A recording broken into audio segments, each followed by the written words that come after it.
Nako, eto na po mga kaubayan, bumaliktad na. BP Sara panalo. Aba, biglaan to. Luestro, ginulat lahat. BP Sara panalo sa pangyayaring to. BBM admin, talunan pa rin. Nagtatanong po mga kaubayan. Ayan, yan po ang ating alamin sa video ito. Pero bago po natin simulan yan mga kaubayan, palike naman po ng video ito. Malaking tulong po yan. Maraming salamat po. At eto nga mga karibin natin. Bago po natin i-play yung video, eto, pasadahan po muna natin itong si Senator Ping Lacson. Ay grabe naman po ito mga kaubayan. Ito po kasi ang pahayag ni Senator Ping Lacson mga karibin natin. No? Sabi po dito ni Senator Ping Lacson, higit pa sa 75 million pesos umano ang natanggap ni Marcoleta. Aba, sinisilip din ang mga proyekto. Aba, pati mga project ni Senator Rodante Marcoleta ay sisilipin na mga kababayan. Akala ko ba yung 75 million ang pag-uusapan? Bakit dito sa pahayag ni Lacson, pati po mga proyekto ni Senator Rodante Marcoleta ay tila ba hahalungkatin na naman nila, di ba? Naghahanap po sila ng mahanap kung ano mang hinahanap nila mga kababayan. Just to prove that Senator Marcoleta is doing something wrong. Di ba? Pero lalabas din ang katotohanan mga kababayan na wala talagang kasalanan si Senator Marcoleta. Bakit? Tingnan nyo Nung una po mga kababayan ang pinag-uusapan yung 75 million. Di ba? Dahil maybe, no, hindi po nila kayang patunayan na talagang plunder po yun. No? Eto, Senator Ping Lacson, biglang pasok.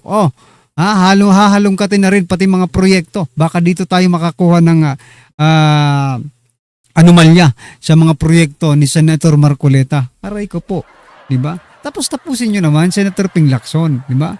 O baka talagang wala kayong matibay na ebidensya laban po dyan sa plunder na yan, di ba? Talagang masasabi natin mga kababayan na posible, di ba? Na si Senator Ping Lacson ang isa sa mga nasa likod. Yan ay speculation lang. Kasi ayaw niyang tigilan si Senator Marcoleta mga kababayan di ba? At saka masyadong halata ka Senator Ping Lacson sa mga pinaggagawa mo. Noon pa man ay talagang sabi ng ating mga kababayan, ikaw ay protektora, di ba? Taga-depensa ka ng big fish. Ayan mga karibin natin. Ito po ang naging komento ng ating mga kababayan patungkol dyan. Dami naghaha dito. Sabi po dito ni Jebril, after BBM legacy, saan kaya pupulutin tong Lacson na ito? Ang problema nga, wala ngang legacy. Si BBM, mayroon nga legacy yan. No? Yung mga kalokohan, pagnanakaw, korupsyon sa ating gobyerno, yun po ang legacy na maipapasa, no? Ni President Bongbong Marcos Jr. Sa kung sino man po ang susunod na presidente. Ayan, ano? Walang nakita kay Martin pero sa kalaban meron. Oo nga inayupak na tong Lacson na to. 'Di ba? Wala kang nakita na kay Martin Romualdez, kay President Bongbong Marcos Jr. na mismong si Saldico ang nagpangalan sa kanila.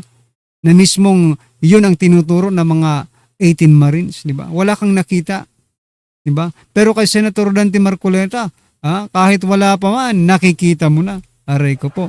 Sabi nga doon sa post na nakita ko mga kabayan, si Martin ang umamin, si Marcoleta ang aarestuhin. Ayan mga kababayan, grabe. Anyway, ano pong masasabi nyo dyan mga karabin natin? Just comment down below. At ito gusto kong pasadahan din to, no? Ito si Auntie Claire muna mga kababayan. Pakinggan po natin si Auntie Claire, Auntie Claire, pasok. Ano yun? Ating tingin sa ating pagkakaintindi rito, ito ay para matabunan ang totoong issue. Anong issue? Nalalapit na po yung impeachment trial. Ay nako po. Eto daw na pag-rally-rally ng INC ay para matabunan yung impeachment ni BP Sara. Ano pang tatabunan sa impeachment ni BP Sara? Lantaran na nga ninyong inihaharap sa Senado, 'di ba? Kaya nga inagaw nila, 'di ba? Eto, wag niyo namang gawing tanga ang taong bayan. Kaya nga inagaw ninyo yung leadership ng Senado dahil sa impeachment ni VP Sara. Tapos ngayon, 'di ba, yung kampo naman ni Senator Marcoleta ang magtatakip sa impeachment. Bakit kailangan takpan ng impeachment? Sige nga, Claire Castro. Wag mo namang gawing bobo. Nayupok na itong mga karib natin, ha. Ay nako, eto patuloy natin. So alam naman natin kung ano yung gusto ni Senator Amy pagdating sa impeachment trial. Wala pang ang trial pero parang meron na siyang judgment. And at the same time, para Wag mong baliktarin, di ba? Etong mga prosecutor, no? Wala pa man ang trial, etong mga senator judges, Tulfo, di ba? Etong si Lacson, etong si Soto, Risa Hontiveros, Bam Aquino, and Kiko Pangilinan, senator judges, wala pa man po, di ba? Wala pa man po ang trial na prejudge na po nila si BP Sara. Guilty. Ha? Kaya wag mong baliktarin, Claire. Ha? Wag mong baliktarin. Ako naman. pagtakpan kung ano nangyari talaga sa Senado. Yung papa Hindi kaya kayo ang nagtatakip, no? Ha? Wala namang problema ang taong bayan sa impeachment. Sige, go. Nandiyan na yan eh. Diba? May magagawa pa ba? Pero ang problema talaga ng taong bayan, ito pong investigasyon sa flood control. Diba? Kasi ang nakita po ng taong bayan, kaya nagkagulo dahil muling inimbestigahan ni Senator Marcoleta, Senator Pia Cayetano, Senator Alan, Amy Marcos, no?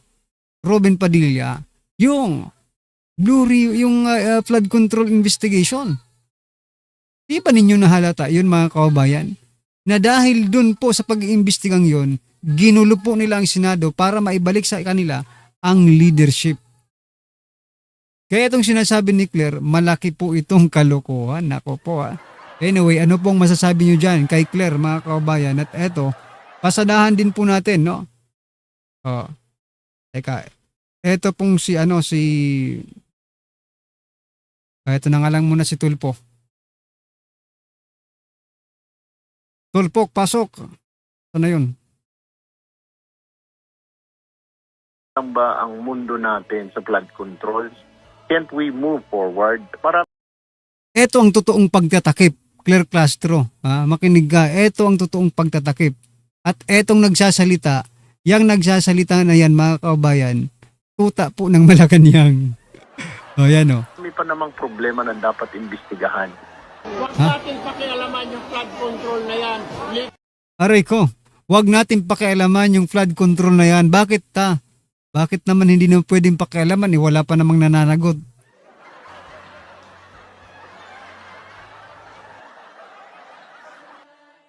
Iikot na lang ba ang mundo natin sa flood controls? Can't we move forward? Marami pa namang problema na dapat imbestigahan. Huwag natin pakialaman yung flood control na yan. Kita nyo na, mga kababayan, marami pa naman daw ang dapat imbestigahan. Iikot na lang ba ang ating mundo sa flood control? Hinayupak na yan. Are you really for the Filipino people? No? Kasi napakalaki po ng flood control budget na yan, mga kababayan. Umabot po ng trilyon. Na nilustay lang ninyo, mga karibin natin. Na diniliver lang, mga kababayan. Diba? Tapos ngayon sasabihin mo, iikot na lang ba? Malamang. Bigyan nyo muna kami ng isang konkretong dahilan, di ba? Para kalimutan itong flood control na ito. Yung sinasabi mong meron pa tayong dapat ibang imbestigahan. Oo, meron pa. But that is not the reason na pwede na nating pabayaan yung flood control investigation. Di ba? Sa bagay, wala tayong magagawa dito kahit dakdakan pa natin to ng dakdakan si Erwin Tulfo. Kasi ang purpose talaga nila, kaya inagaw nila yung leadership para nga hindi ma-imbestigahan yung flood control. Nako. Anyway, sabi po dito ni Auntie Claire, binutata siya ni Attorney Rowena Guanzon. Sabi po dito, mga kababayan, ni Claire, siguro po ay talagang plinano na magkaroon ng surprise rally. Tinago. Sabi naman po ni Attorney Rowena Guanzon, malamang meron bang surprise na binulgar? Nakakaloka Ayan mga kababayan. At saka, eto nababasa po natin sa mga comments, no, na kung ipinaalam at kumuha pa ng permit, makakapag-prepared na naman ang administrasyon. Maglalatag na naman po sila ng barbed wire, di ba? Para hindi sulong yung taong bayan. Pero yan, ilang layer ng barbed wire na naman po ang ilalatag ninyo kung nagpaalam pa. Kailangan maging malaya naman po tayo sa ating mayroon tayong tinatawag na malayang pamamahayag, di ba? Huwag niyo namang pati yan ba naman nanakawin niyo pa sa taong bayan, di ba? Anyway, eto nga di ba? Hindi na po barbed wire yung nila nilagay.